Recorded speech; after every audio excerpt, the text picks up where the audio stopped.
In today's video, I'm going to teach you how to use the Shopify Sense Theme OS 2.0.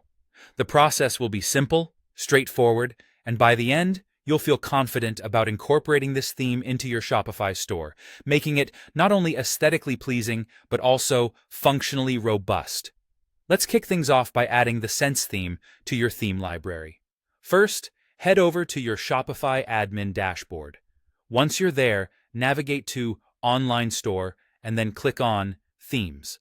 In this section, you'll find the Theme Library area. This is where you can explore new themes, both free and paid, to incorporate into your store's visual layout. For our purposes today, you'll want to proceed with Explore Free Themes. This will open up a collection of themes curated by Shopify for various business needs. Among these, find and select Sense and add it to your library. Don't worry. At this point, it's just an unpublished theme, so you've got all the freedom to tinker with it without altering your live store. Now, once you've customized the Sense theme to your liking, maybe you've adjusted the colors, fonts, or layout to fit your brand aesthetic, it's time to take it live. To make Sense your store's active theme, simply click on Publish. This will replace your current theme with Sense, so make sure you're satisfied with the customizations before taking this step. Otherwise, your customers might experience an awkward transition. With the Sense theme now part of your library, and potentially even published on your store, next, it's important to ensure compatibility with OS 2.0 features. Here's how to do that. Start by opening the theme editor and navigate to one of the templates. Maybe try the default product page under the Products category. Look for an Add Section button.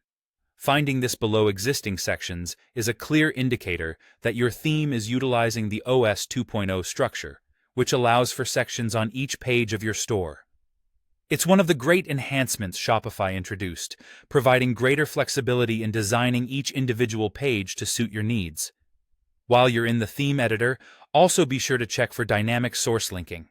This feature is a game changer, as it allows you to set up fields that will automatically pull data from places like meta fields or product attributes. This means more personalized information and content can be displayed to your visitors, all dynamically, without you having to manually update every instance of relevant data. If you're unsure about any features or need any pointers, the Shopify Help Center is always a fantastic resource for troubleshooting and tips. It's a wrap for today's guide on utilizing the Shopify Sense Theme OS 2.0. Implement these steps, and you'll surely create an engaging and smooth shopping experience for your customers. Happy designing, and I'll see you in the next video.